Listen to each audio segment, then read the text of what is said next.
So I've got Gamesir's X4 Aileron controller. I absolutely love using the Gamesir G8 Galileo mobile controller. I was pretty excited when they reached out for me to cover their new X4 Aileron mobile controller. I'm gonna go ahead, change the angle, we're gonna unbox this and see what all it comes with and then talk about its features and what it feels like in game. Now this actually does come with 1 month of Game Pass Ultimate. Meant or designed for cloud gaming. It obviously can do more than that, but it is designed with cloud gaming in mind. We've got 2 D-pad caps, 6 thumbsticks, USB-C cable, a carrying case, the left and right controllers, low latency Bluetooth connection, compatible height, durable components, cloud gaming compatible, controller supported, games playable, and share your highlights. Okay.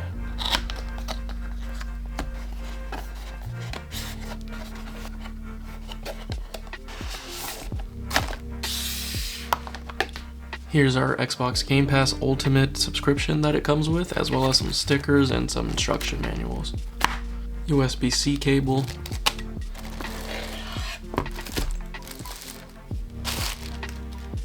This is actually very nice. It's got a Gamesir handle. It's a shell case. It's pretty cool. Let's go ahead and open this up. And then here we are. Gamesir got a little fancy with this one. There we have all of our thumbstick and D-pad options, and then I don't even know how this controller works. We're about to find out. I can already tell how premium like the quality on this controller is in comparison to like cheaper. There's our Xbox and Bluetooth button, and unlike my other mobile controllers, this will be my first time trying a dedicated mobile controller that is Bluetooth. The other controllers that I've tried have been a direct USB-C connection to my phone, so this should be interesting. Hopefully it really is low latency and we can still play without any issue. Now how on earth does this, do you just, okay. It came with some 3M tape, don't even know what it's for, but I'm sure it'll be useful for something depending on your phone, depending on what you're trying to do. Here is our left controller, and extending this green part here is actually what turns the controller on. We do have a back button here that should be helpful in games like Call of Duty, which I love to use the back buttons to slide and jump and things like that. Here is the right controller, same thing here. Extending it is what turns it on. You can see the RGB glowing there, and then it turns off as soon as it's closed again. The thumbsticks are pretty easy to remove. You just pull right off and then you can swap them with any of the ones that were in the case. Now this controller is meant to be used with Android devices. I believe it supports V-Touch. It does pop up on my iPhone, however, I'm not able to get it to do anything in game, so we're going to be using it with Android because that is what it advertises on the box and packaging.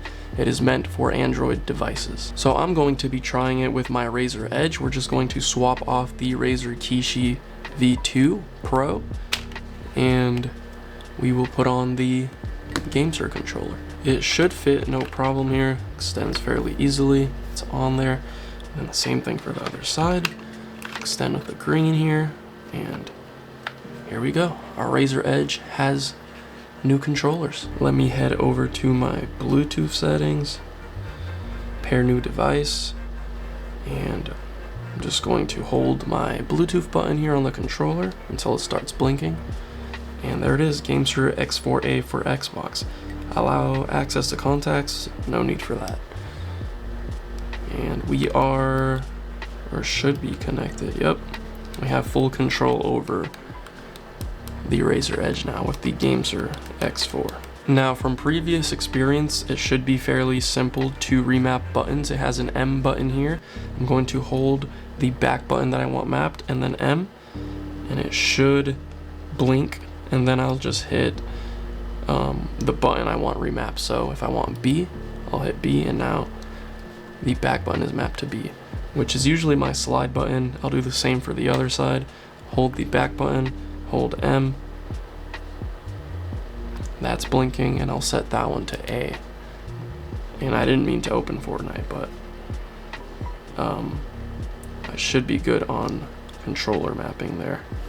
Now since this does advertise cloud gaming, I'm going to jump into cloud gaming and just try out Forza. Should be a pretty good test because it is a car game, racing game, and usually racing games require precise timing, so we can see how bad it is with latency. Now it is cloud gaming, so there might still be a delay just from it being cloud gaming and not just Bluetooth connection. Now previously Gamesir had a controller. The X3 had an integrated fan on the controller, and I believe the point of having a controller like this is so that you can use your own fan. Since it is two separate controllers, you can still place a fan there in the middle. Depending on how big your device is, you should be or could be able to use a fan with this controller. Now let's see if I can at least stay on the road here, and so far it's working fairly well considering this is a Bluetooth connection and I am on cloud gaming, which is over Wi-Fi, so this is not bad. I'm gonna go off-roading here just because I'm going fast. Oh my god, I've got the Halo car in here. It looks like more of an actual handheld with this controller attached to this device. It's more fitting for its size in comparison to the Kishi, which seems smaller. The edges aren't like digging into my hand. They're not pointy or sharp or anything. If it's this solid with cloud gaming, then it should be pretty good on a native game, which we're going to try next. Now in Warzone Mobile, the right stick dead zone sensitivity is already not the greatest, which is the game's fault. It's gotten a little bit better, but I do like to use gyro to just correct my aim just a little bit there. Oh my god, that actually felt really good. But it's working. My remapped back buttons are working. There's my crouch, and then hitting the other one makes me jump.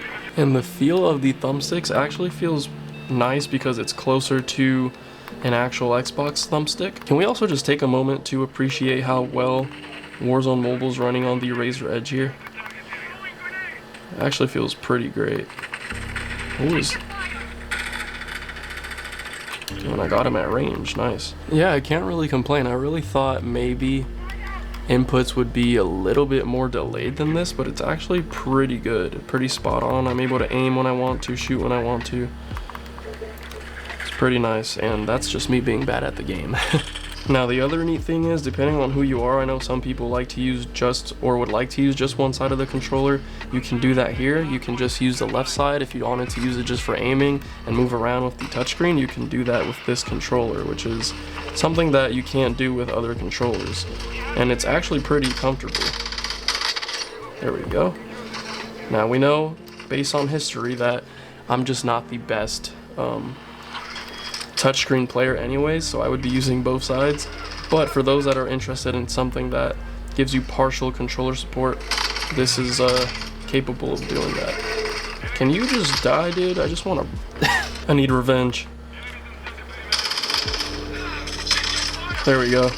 I got him back in blood. Trying it with the right side here, it's not actually doing anything. Don't know if it's just in this game or if it requires the left side to be on in order to work. Yeah, it seems like the left controller has to be on for the right one to work. There might be ways to go around that if you can find a way to leave this on. It seems like the controller functionality is that the left controller has to be activated in order for the right controller to work. So yeah, I think it's safe to say that it works really well with games natively that are downloaded on your device, not just cloud games. So the Xbox button, when in game, it actually pulls up the menu here that would pull up when you hit the Xbox logo here.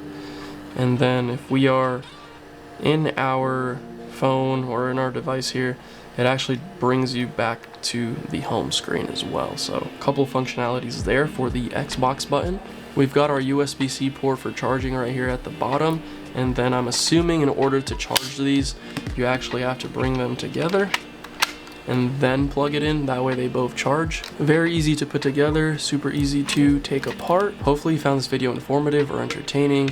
Once again, thank you Gamesir for reaching out and sending me this controller. As always, thank you guys so much for watching, and I will catch you on the next video. Peace.